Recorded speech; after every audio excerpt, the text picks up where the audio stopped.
Welcome to Living Ardently. I'm your host, Adrian Giraldi, and today, these are no longer called Instagram showcases, but we have a guest.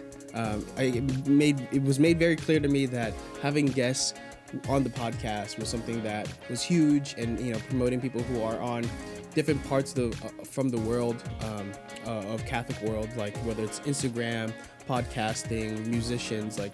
You guys want to see them, and that's what the goal of the podcast is to show share their lives with you. And so they're not going to be called Instagram showcases. This is just what Living Ardently has become. And so today's guest is awesome, and we'll get right into it.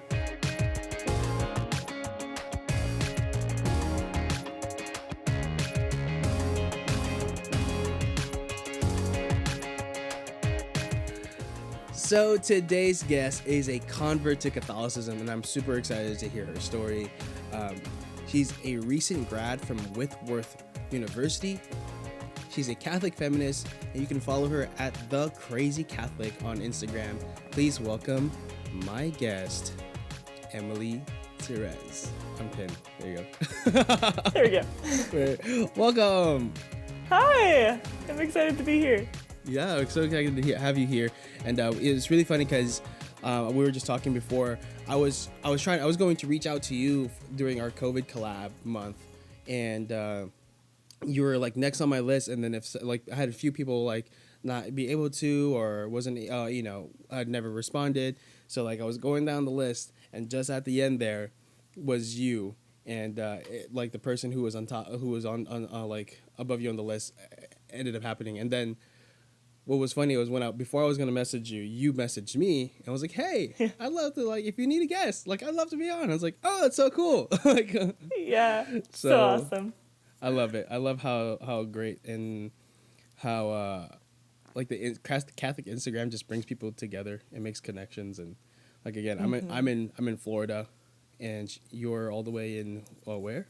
Yeah, I'm in Colorado right now at my parents' house. Yeah, that's awesome.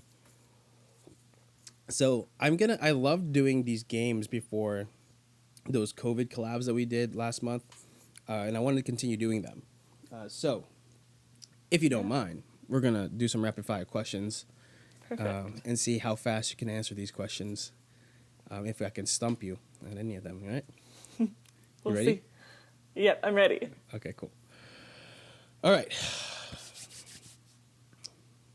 What color is your toothbrush?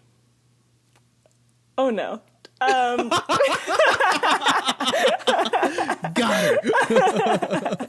I think it's purple, but I'm not sure.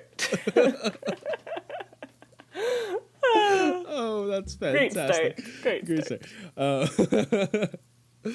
If you could buy any type of food right now, what would you buy? Pad Thai. Ooh. If you could be any animal, what would you be and why? I would be a deer. Uh-huh. I feel like they're my spirit animal. They're very majestic, and I like the forest. I like being out in nature. Yes. I love it.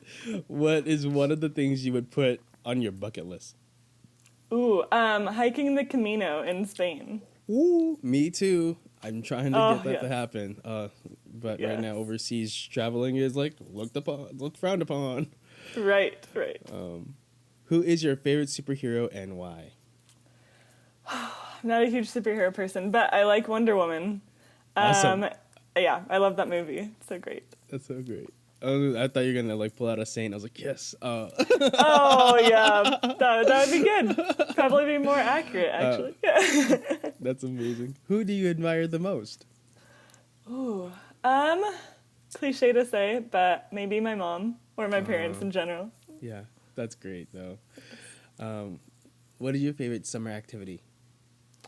Ooh, hiking and spending time with friends. Oh. If a movie was made about your life, what genre would it be, and who would play you? Oh gosh. Let's see. I think maybe those family movie genre, and maybe Emma Watson, just because I love her. Yes. Yeah. queen. Yes. If a movie was, oh wait, sorry. If you had any, if you could be any flavor of ice cream, what ice cream flavor would you be and why? I would be, I think I would be maybe mint chocolate chip. And it's like, it's a flavor that is common, but not like too common. And so it's unique. It has its uniqueness, and it has chocolate in there, just Love for a little it. something extra. I love it. That's so great. Favorite cartoon character? Ooh. My first thought was like that cartoon Dragon Tales from when we were little. Yes! That's amazing. If you could go anywhere in the world, where would you go and why? Ooh. Well, I already said Spain, but I would also love to go to the Holy Land. That's definitely on my bucket list. Definitely. Just to walk all the places where Jesus walked. All the pilgrimages. Oh, that'd be great. What is your dream job? Ooh, probably to be a theology professor. Oh, really? Yeah. Love it. Love to see it. Love to hear it. Are you a morning or night person? I can be either, as long as I get a decent amount of sleep. But I'm probably more of a night person. Same. Yeah. What is your favorite hobby? I like singing, playing guitar, music stuff. Sweet. What is one thing that annoys you the most? This is a weird pet peeve, but when the microwave goes off and then people don't turn it off and it keeps beeping. I really hate that. I'm a culprit of it. I do it just so hey, I know it annoys me too, so I do it just to keep it on and annoy myself until I turn it off. Exactly. One time I microwaved something and I guess I might have just fallen asleep and it just was beeping the entire night. Wow. Luckily I leave alone, but I guess I just became tone deaf to it that night. Yeah, wow. It's a good thing you live alone. Yeah. What is your favorite thing about someone in your family? My favorite thing about my dad probably is that he is very like inquisitive about the world, and he always wants to learn new things. He's also super creative, so I love that. That's so great. And what are two more questions here? Oh no, three more questions. What is one of your weird quirks? Ooh, my weird quirks. Okay, this is a very weird quirk, but I do not like the smell of newspaper. Really? Yeah, it's just like I've always had an aversion to it, and it is so bizarre. I've never met anyone else like that. Any reason why? I have no clue. It just like it has a super strong like smell to me. That's so funny. Yeah. I mean, yeah, it's like a weird smell. Like you don't like money. Like I don't know if I like the smell of money or is it just bad? Like I don't know. Anyway. Right. Yeah, it's kind of similar. Yeah. I like the smell of freshly new money, but then like I don't know. I just feel like it's a different smell. Anyway, yeah, newspaper I feel like has a similar kind of taste. What is your favorite joke? Oh gosh. Wow. I'm not a huge. I really could not even tell a joke if you asked me to. Yeah, all I know is like this stupid one about being an impasta. Like, what's a fake noodle? An impasta? That's always been my go-to. That's great. I love ones. Okay. Last question here. Describe yourself in 3 words. Let's see. Empathetic, creative, and organized. Oh, that's awesome. Great. Awesome. That's 20 rapid fire questions. And I think you did pretty well. Thank you. It started off rough, like, I don't even know the color of my toothbrush, but you got it. Right. You recovered well. You stuck the landing. That's awesome. Yeah. That was a perfect way to end it. So, I bumped, like we were talking before we started recording, I bumped into your account, I think just because I was trying to follow good Catholic accounts and, people who are living out their faith well, and sharing their journeys on Instagram, because I think that's what attracts people, right? It's like when you share your journey with others, it's like, oh, like that's fun, like they're just like me, and they're trying to do the same thing, blah blah blah blah. And so I think it's really great that you do that. Can you share a little bit of your like journey that you've shared so far? I mean, like, well, not your journey of Instagram, but like your faith journey. So like, where you were, where you are now, and I know you're a convert, so I'm interested. You can go as deep as you want. I'm just gonna sit here and listen. Okay, perfect. Yeah, absolutely. So I guess in order to understand it, we have to start kind of at the beginning in my childhood. Right. So I grew up Presbyterian, and we, went to church every Sunday growing up. I didn't have like a super religious household, I would say. Like, we didn't really take our faith into our home very much, but we always, like, my parents always took us to church every Sunday, and I had amazing Sunday school teachers and things like that really helped me form my relationship with Jesus. So from a young age, I really did feel like, I knew Jesus. Jesus was my friend. And even at the age of 6, I gave my life over to Christ.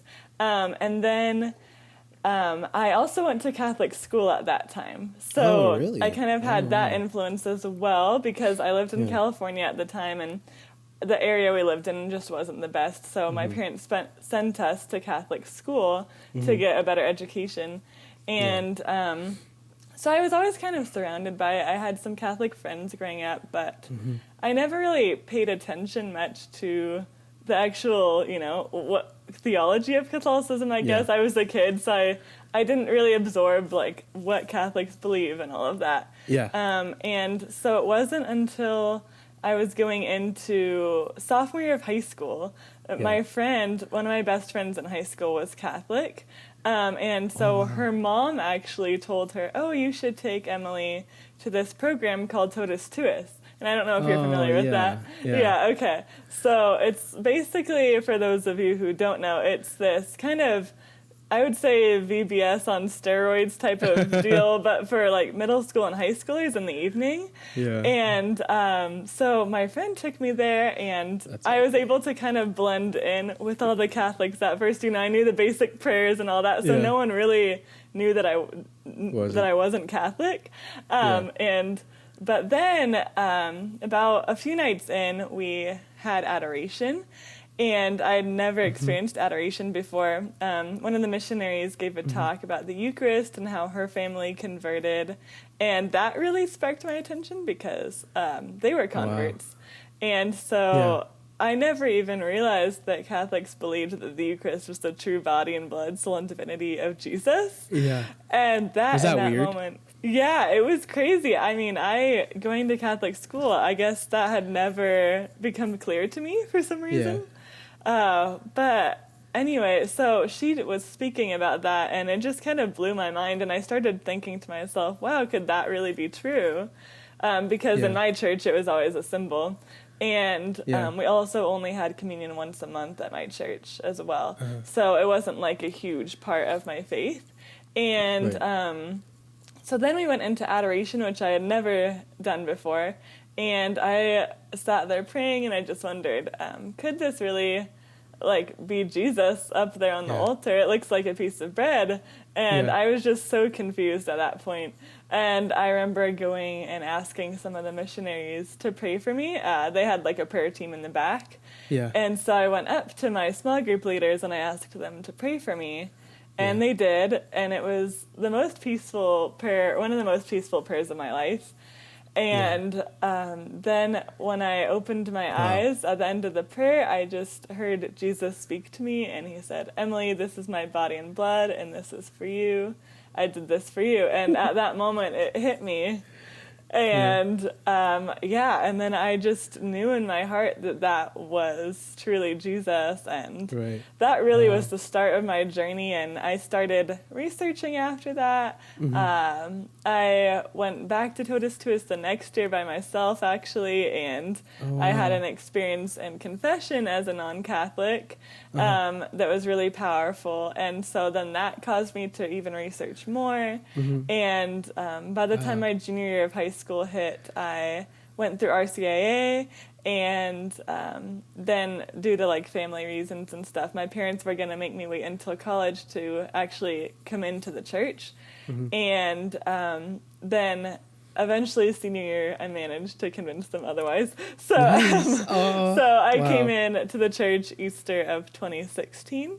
Yeah, and it's been the best decision of my life, and I have just continued growing in my faith since then, and I actually became a Totus Tuus missionary for 2 years, the past 2 summers, so that was really incredible too. Yeah, it was awesome. Wow, that's so great.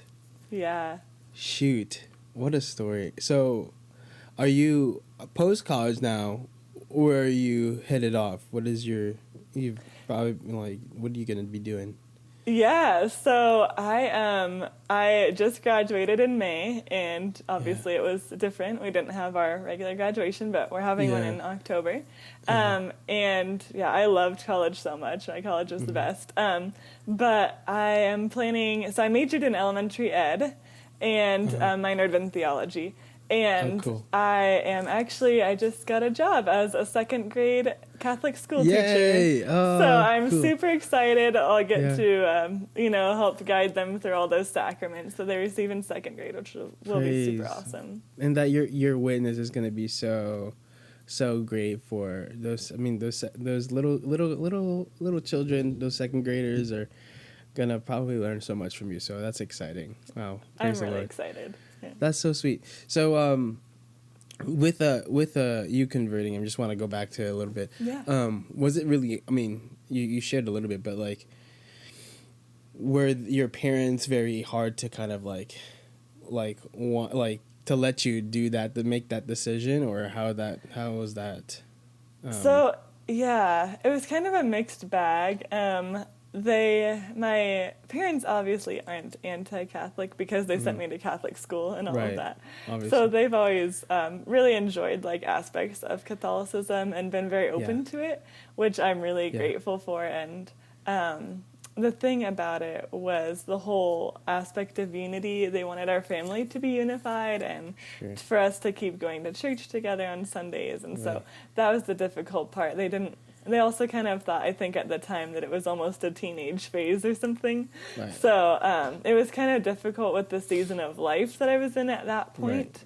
But once I was out on my own, then they were fine with me. And it's progressively really gotten better and better. And there were definitely difficult moments where there were arguments and things like that. And that still sometimes happens. But I think the whole process really allowed my parents and I to talk about faith a lot more than we used to, which has been really, really awesome. Because we've just like been able to discuss so many things that we probably would have never done otherwise. That's so cool. Yeah. So when you started your Instagram page back in 2018, was it? Yeah, I think so. I'm not exactly sure, but I think that sounds right. So why'd you start it? I mean, like, did you just want to share your story? Was it just something for you to like kind of document, or so why? I didn't really have a clear reason going into it that much. I just think I had seen other Instagrammers who were Catholic and were sharing their faith, and I had so much zeal, especially at that point in the beginning of my conversion and my official entrance into the church and all that. Yeah. And so I really wanted to share like as much as I possibly could. And awesome. I also love to write, and so I loved the idea of kind of making it a blog and sharing my writing. Right. And so, I just started it in order to have that kind of like online ministry type of space. And it's been so awesome there. It's such a great community, as you and I were talking about a little bit before, but it's it's really incredible the type of people you get to meet. Yeah, and it's so cool. Like I say it over and over again. The Instagram like Catholic community is like far superior to like the Twitter Instagram community. I mean, a Twitter Catholic community, or Catholic Twitter as they call it. You know, like it's just the Instagram Catholic community is just so super uplifting. Even in times of like sorrow, whether it be the coronavirus or all things that are happening right now with the Black Lives Matter and the outrage and stuff like that. People have been so welcoming and there's still it's not devoid of any arguments or things like that, but there is a lot of uplifting content out there that is happening. That's being put out, so it's really cool to see. And you did something really cool where you like had people share their favorite like colored saints and visions of Mary, which was super sick to see all of these, like really great to see all of these like different images that you were sharing via their suggestions. Yeah, that was really cool. I really enjoyed like people just sharing those with me, and that is something that's always bothered me, is like the whitewashed images that we see of Mary when there are so many other depictions of her, and so it was so cool to see how people were messaging me about that and sharing things. I really loved that. Have you listened to Father Josh Johnson's podcast about everything that's going on? I do listen to him, but I haven't listened to like his recent one. Yeah, so this one was so good. He like mentioned like, what if we like made like Saint Michael the Archangel, like I have a little statue there, and made him black, and then instead of stepping on a black demon, he's stepping on a white demon. Like that's gonna turn heads, right? Right. Because oh no, that's not right. I was like, why? Well, he was not even a human being. Like he doesn't have he probably didn't have a skin complexion. Yeah, why does it matter how we depict them? Yeah, but he made a great points in his like podcast. So if you want to listen to something that was very uplifting, and I feel like very constructive and giving us good ways as Catholics to like how we can help in this this time, and be productive. He brought up some really good points. So go check that out. Yeah. I'll go link that in the description for those of you who are interested. But yeah, so like when you started, you said that you didn't really have a goal, but do you have like a goal now? Is like, do you have a targeted audience? Do you like, who do you hope to inspire in all of this? Yeah, my Instagram typically has like a large audience of women mostly. I think I talk about a lot of topics on there that particularly interest women a lot of times.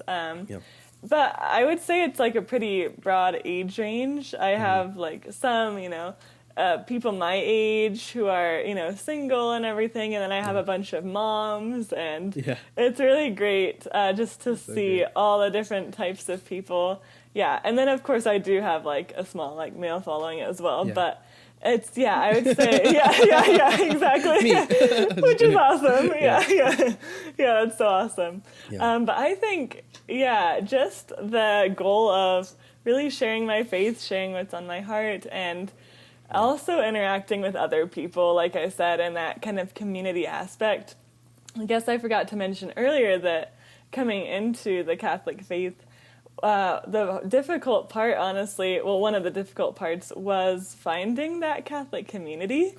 Because I really didn't have like friends that were Catholic. I had the one friend that led me to the program, but even she wasn't very Catholic. It was mostly her mom that was asking her to bring me to that. So it was really hard at first to find that, and I think the first authentic Catholics that I knew were actually from the internet.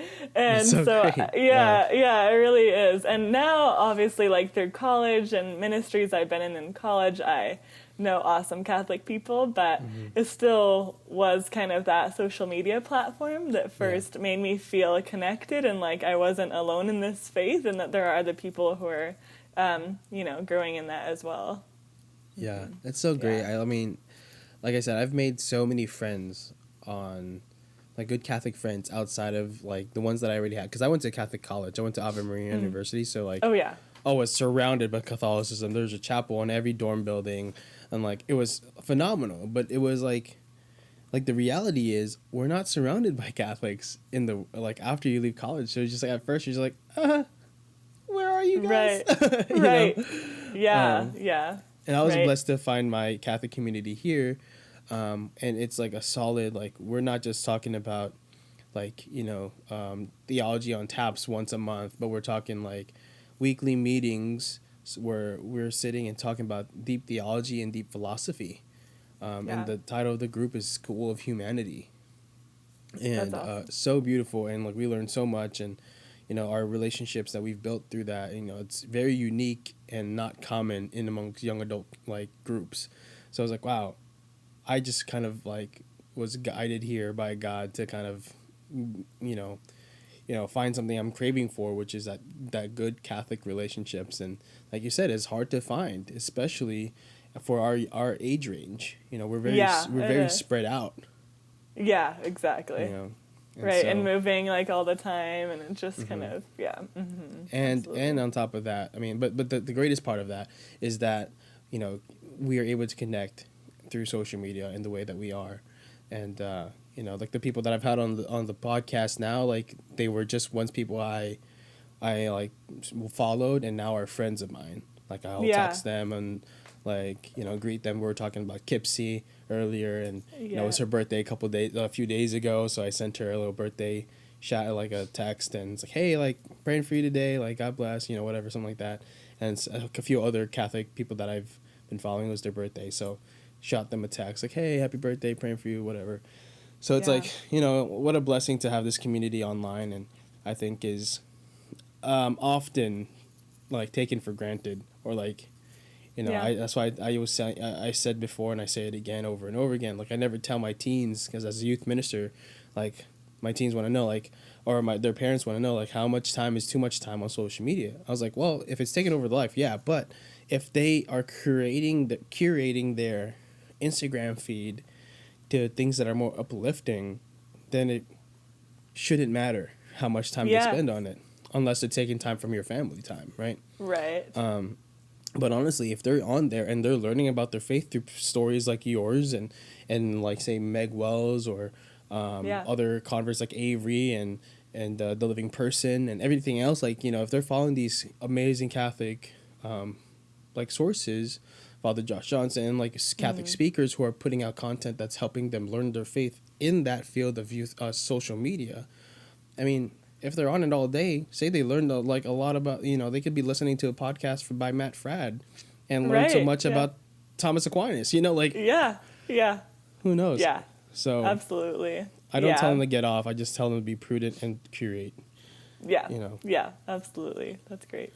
So my next question for you then is, how has this Instagram, like kind of journey that you've been on, sharing your faith on it, how has it helped your relationship with God? Yeah. Well, I think, like you said, it's important to kind of be prudent, and I think Instagram can be used for good, or it can also kind of take over certain aspects of your life. So for me, it's important to find that balance. But I think making sure that you're taking time for prayer, and then also Instagram and interacting with other people is important.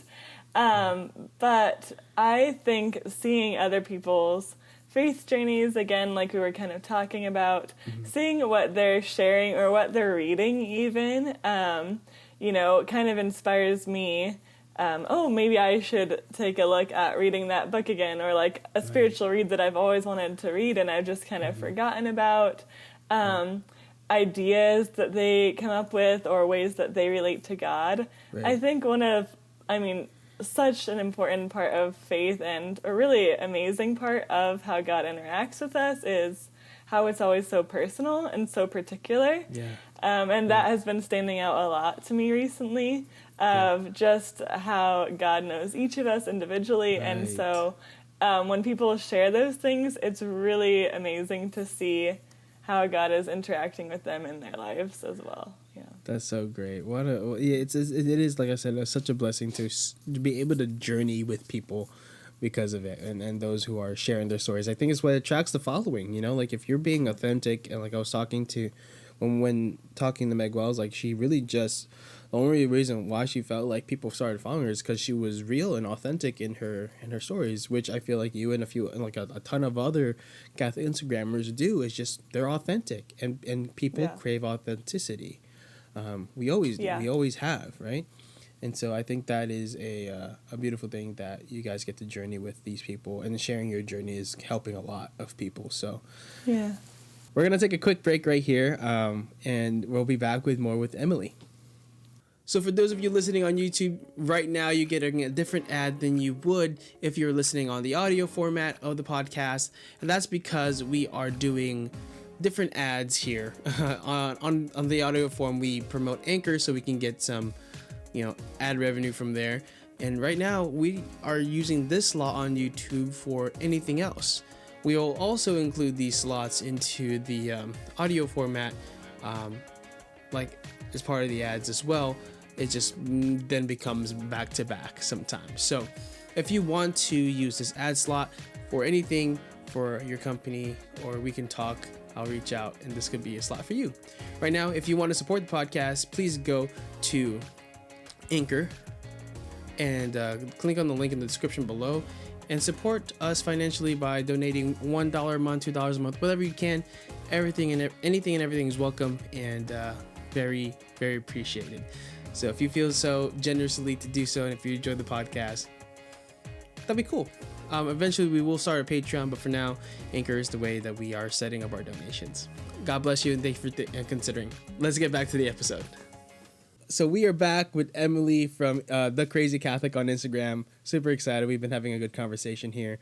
But another cool thing about you that you love to talk about is Catholic feminism. And I think it's great. And I wanted you, why do you think it's so important? So would you mind sharing with us? Yeah, absolutely.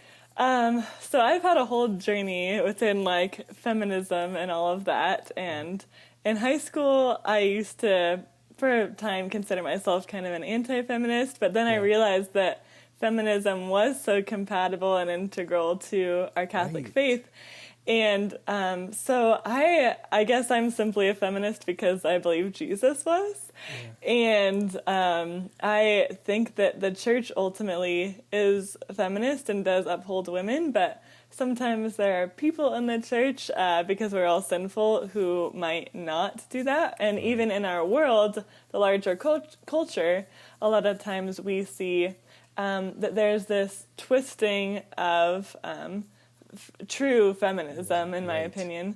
And so I think there are a lot of very well-intentioned people, but I think the idea of Catholic feminism, that male and female are equal but different, and they all, both men and women, have something to contribute that is authentically themselves. And so I think that's just so important right now. And I think that I've seen it a lot in my own life, even within that church setting. So I even caught myself the other day, I said earlier that I wanted to be a theology professor maybe one day as an ultimate kind of goal. Yeah. And one day when I was talking to my parents, I even caught myself saying, oh, I want to be a Catholic, a great Catholic female theologian. And the fact that I put female in there, I realized afterwards that says something, because I don't think that men would typically say male theologian, it's just theologian. Yeah. And so the fact that I put female theologian in there shows that there's still kind of that gap there, especially. And then even just ways women are involved in the church. Through so often women are kind of in this box of either kids or teen or women's ministry, but not also ministering to men and to really adults and all adults within the church as well. Yeah. So I think even when it comes to simple things like that, it's really important. And then of course, like I said, society at large upholding really what is best for women and men, and how we work together in this idea of reconciliation between the two. Definitely. I feel like it always, when people say feminist, they get, when they hear that word feminist, it's just what do you mean? They get super defensive right away.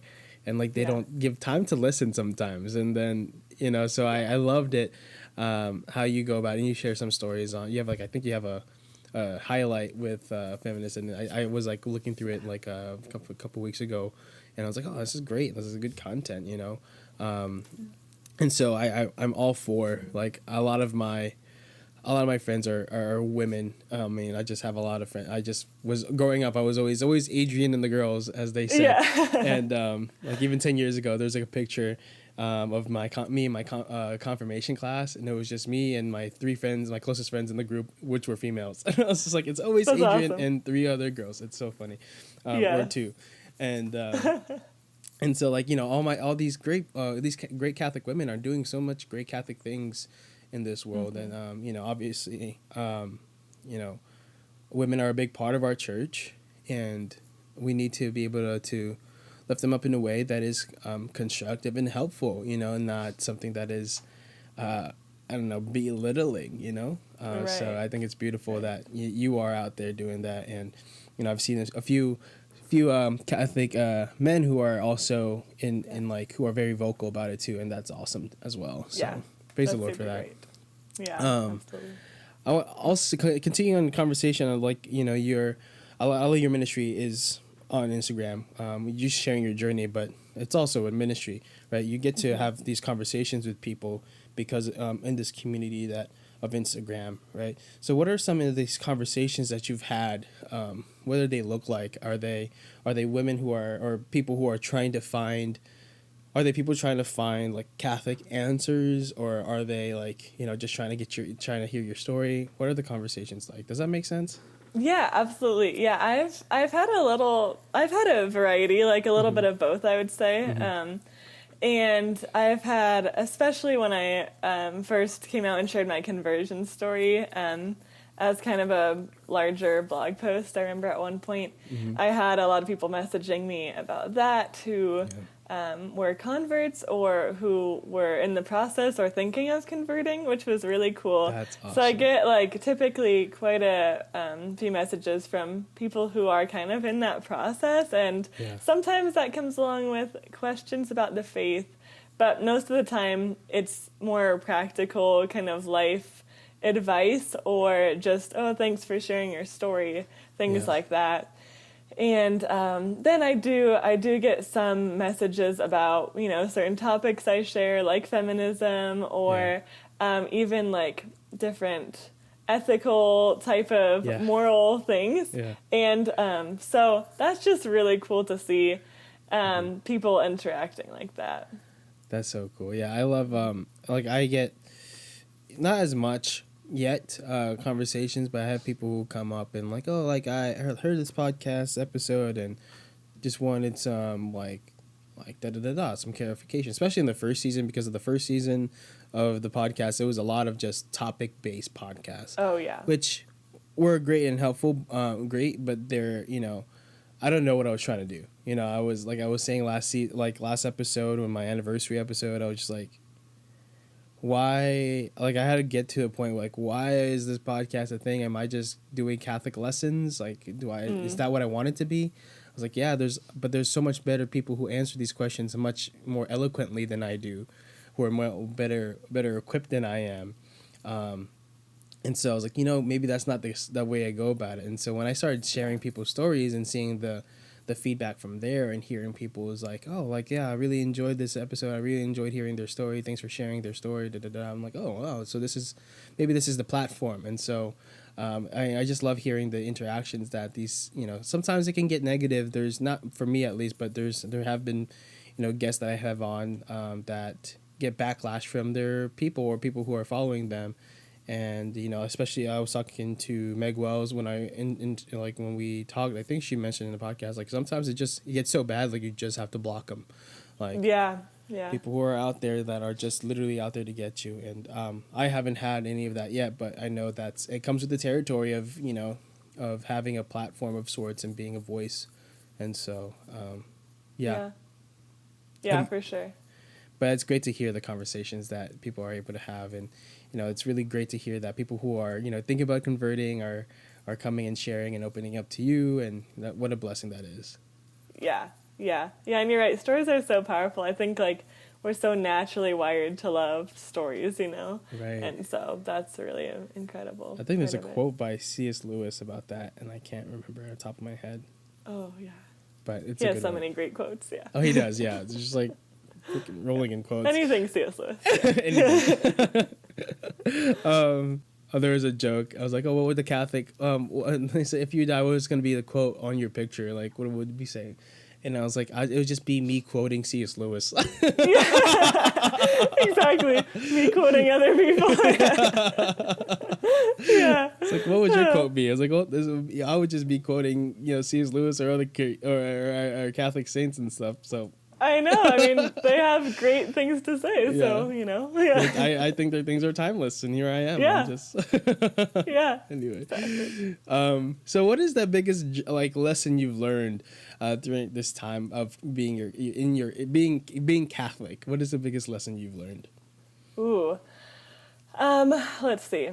I think biggest lesson about being Catholic. Okay. So this is hard because there's so many components to it. Right. But even going back to the community aspect again, right. I think in a different way though from Instagram. In my own life, I've really had to go out and build that. Like we talked about finding community, but building it in person too is really important. And I've really had to do that. Like I started my own women's group in college, and that was really like the biggest, like one of my favorite things about college. And it was so cool to meet, all the women that were in that small group with me and see the ways that they were all growing in faith at the same time I was, and kind of having like that mentoring role.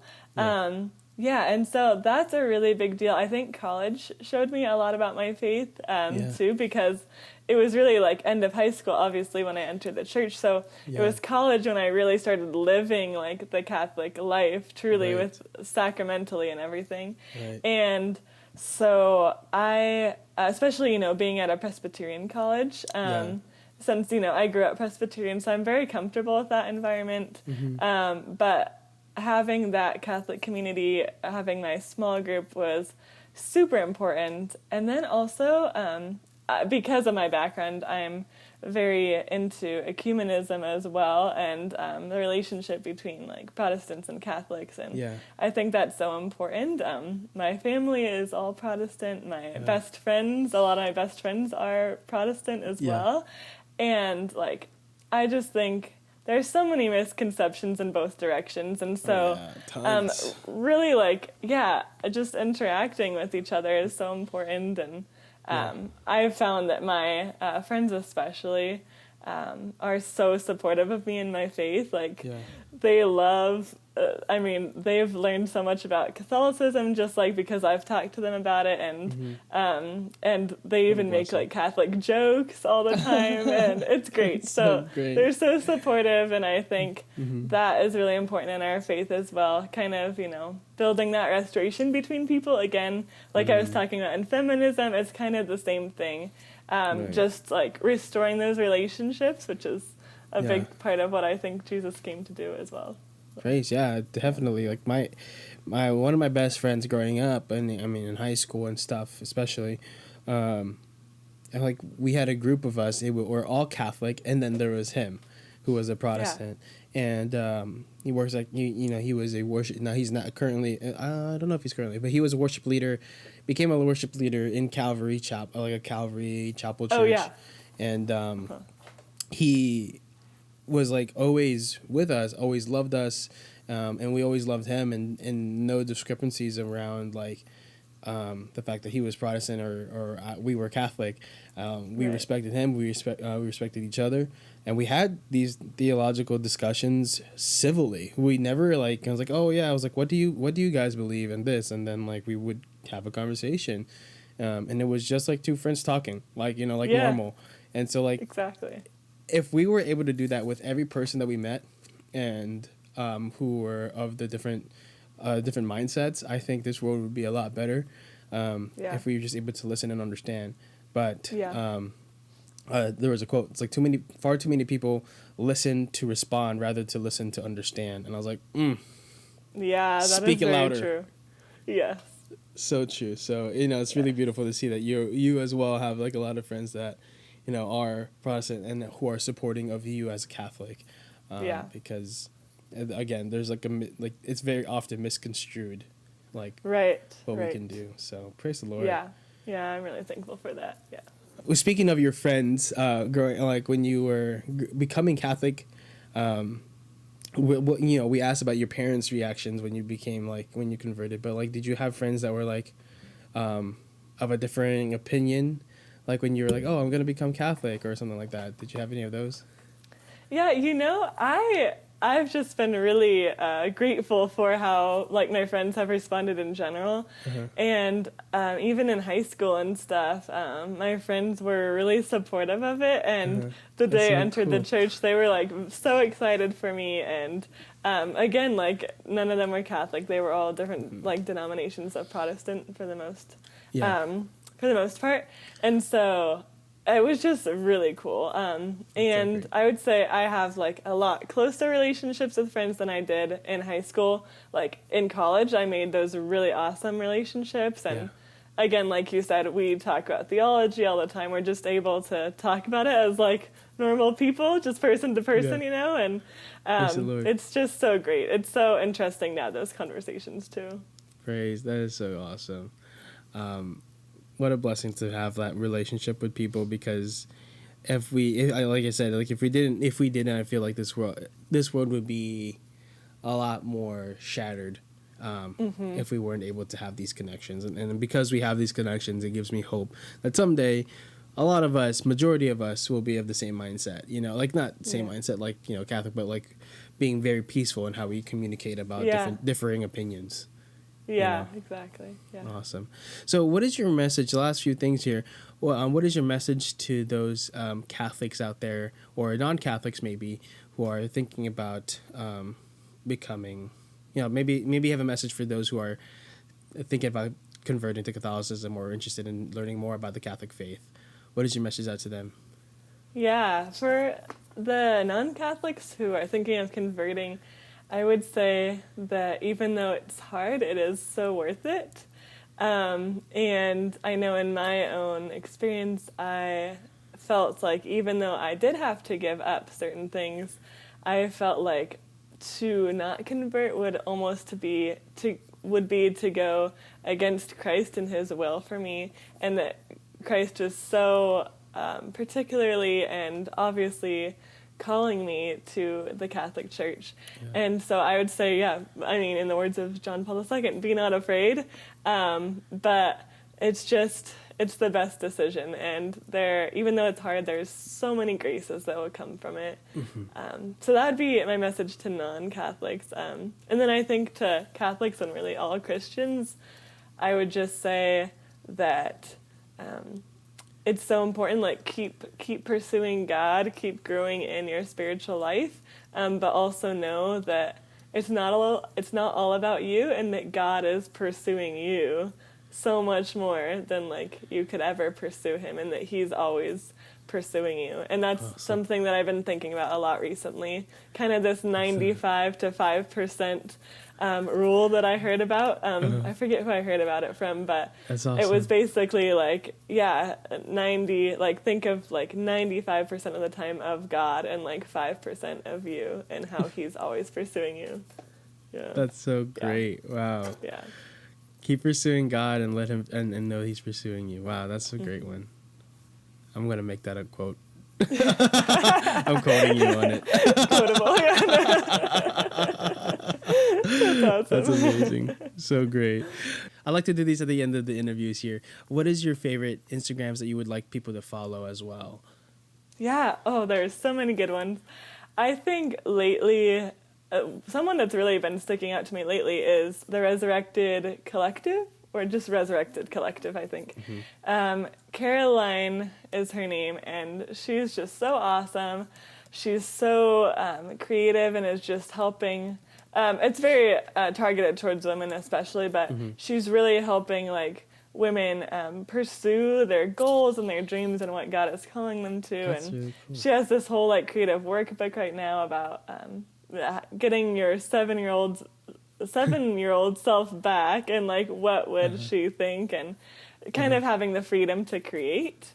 Wow. So that's one of the ones that has been sticking out to me lately. Yeah. Of course, as a Catholic feminist, I love Fem Catholic. Yeah. I think they have great resources that are just so like well informed and thoughtful, thought provoking. Right. So I love reading their stuff. I love the Catholic Woman as well. Lots of like letters from different women, and I actually wrote a letter for their website. But Oh, that's it nice. is, yeah, it's really cool. They just showcase all these different women and their stories. Again, going back to stories. So Basically, yeah, those are a few that I can think of off the top of my head. I will have those linked in the show notes below. If you guys are interested in following them, I highly recommend all of them. I think I'm following all but Fem Catholic, all but Fem Catholic. So go check it out. It's not, I mean, as it's geared towards women, as Catholic men can also learn a lot from that. Especially for those of you men who are single and are looking to know how to love women better. Might be helpful. Yeah, could be. Yeah. That's great. Anyway, thanks so much, Emily, for coming on and sharing your story and being just a gift to everyone that you meet. Yeah, thank you so much for having me. This was awesome. Yeah, we'll be more in touch, and we're going to hopefully see more of you in the future somehow. Maybe you could write a reflection on Living Ardently somehow, or a blog as well, and that'd be really cool. Yeah. A guest blogger. But yeah, I really appreciate the work that you're doing for the kingdom. Please continue to share your story and bring the hearts of the people and bring closer to Christ. So thank you. Yeah, absolutely. If you want to follow Emily, go follow her at The Crazy Catholic on Instagram. Do you have a blog website at all? I do. Yeah, Okay. I do have a blog website as well. If you go to my link in my Instagram bio, you'll find it. Yeah, so it'll be right there. The Yeah, website. I'll link it in the description below. But for those of you who are listening, it's in the show notes. So go check it out. If you want to follow Living Ardently, please go ahead and follow us on Instagram, Living Ardently. Follow me personally at It's Only Adrian. Send us an email to contact us in some way. You can also just send us a DM, but if you want to email us, it's livingardentlypod@gmail.com. Subscribe on everywhere you're listening to podcasts on your podcast platforms. But if you're listening on Apple, make sure you like and review. That helps us a lot to get traction on the podcast. And if you're not listening or you're not on YouTube and you're not following us and subscribe to the YouTube, go on YouTube, go subscribe, and you can see Emily's wonderful face. So go ahead and do all that stuff. I really appreciate you all listening, and I think that's all. Oh, if you want to pray, this is something I want to start pushing more. I think it was a really good thing to do in the time where a lot of us have been just kind of bombarded with like sad or upsetting news. I think right now is just a great time to pray. If you want to pray or send me a prayer intentions, you can send it to the number 407-853-2010, and I will pray for your prayer intention or pray with you if you need. Disclaimer, I am not a counselor. I am not a crisis hotline. So if you need a counselor, please text HOME to 741-741 and a crisis hotline at 1-800-273-8255. We're just trying to push that a little bit because we just, a lot of us just want to pray or just need some prayers. So let's stop going and scrolling sometimes and pray together, right? So God bless you all. Thanks for listening. Again, make sure to follow Emily and just more of her story and her day-to-day life and her journey as a Catholic. And yeah, God bless you all. Thanks for listening. And until next week, keep living ardently. Peace. Awesome.